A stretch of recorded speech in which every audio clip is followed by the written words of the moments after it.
obstructive azoospermia, as the doctor said. Is it Uh, obstructive azoospermia? yeah, because he tested the The obstructive. tube. Yeah, Yeah. he tested the hormones and everything, and found out So that can be operated, obstructive. no? Uh, Like sorry? what can your doctor do is in IVF they can take a testicular biopsy.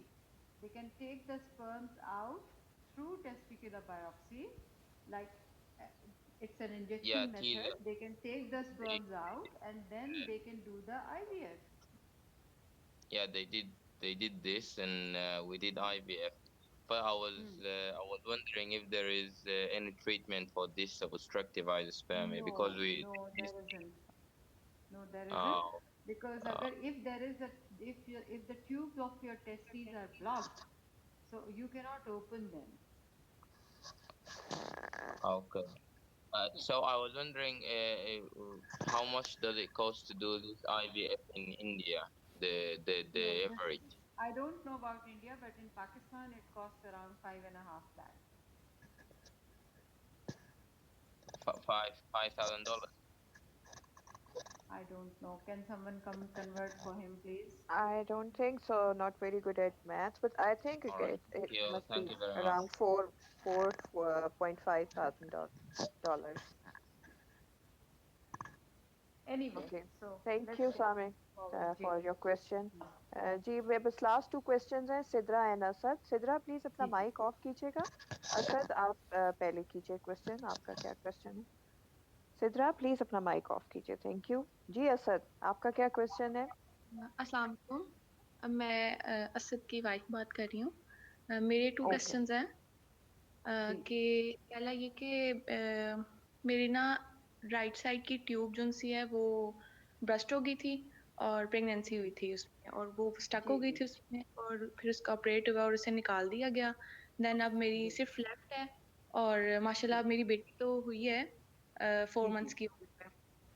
जी लेकिन मेरा सवाल ये है कि मेरी right side पे 2 cyst हैं, और वो प्रेगनेंसी जी. के दौरान उन्होंने काफी डिस्टर्ब किया मुझे. तो अगर वो कितनी अंदर. बड़ी हैं? जी. कितनी बड़ी सिस्ट्स हैं? एक है 1.2 mm और एक उससे थोड़ी कम है. तो बेटे ये तो बहुत छोटी है ना, बिल्कुल चने के दाने के बराबर है, ये तो कुछ नहीं कहेगी आपको. ये मैं पूछना, ये इसकी वजह से हार्मोनल इम्बैलेंस तो नहीं होता, या फिर कोई इससे नहीं, रिलेट? इसकी वजह से नहीं होता, हार्मोनल इम्बैलेंस की वजह से सिस्ट्स होती हैं. ओके. ठीक है, सिस्ट्स क्या होती हैं? सिस्ट्स बगैर फटे हुए अंडे होते हैं जिनके छिलके मोटे हो जाते हैं, और वो हार्मोन्स गड़बड़ होने की वजह से छिलके बनाने वाला हार्मोन बढ़ जाता है और अंडे फटते नहीं हैं. तो 1 सेंटीमीटर की सिस्ट और 2 सेंटीमीटर की सिस्ट की तो कोई हैसियत ही नहीं है. आप सारी औरतों में अल्ट्रासाउंड कर लें, आपको हर तीसरी औरत में इतनी सिस्ट्स मिलेंगी. तो ये कोई सिस्ट्स तो, ये तो कोई प्रॉब्लम ही नहीं है ना. ये किसने आपको बताया प्रॉब्लम है? आई थिंक इनका कनेक्शन ड्रॉप हो गया है बीच में अच्छा. एकदम से. हम्म. आई कैन नॉट जी. See her there. जी एक तो सिद्रा. आजकल डॉक्टरों ने सिस्टों को इतना प्रॉब्लम बनाया है. अस्सलाम वालेकुम सिद्रा जी अपना जी क्वेश्चन सलाम. कीजिए. मैम. मैं ये पूछना चाह रही थी कि हमें कहा जाता है कि पीरियड्स में सप्लीमेंट्स ना लिया करें और कौन डेयरी से प्रोडक्ट्स इस्तेमाल सप्लीमेंट्स? ना. सप्लीमेंट्स कोई भी, जैसे हम लेते हैं ना, कोई पिफॉलिट टाइप की कुछ भी विटामिन्स. विटामिन्स. जी जी.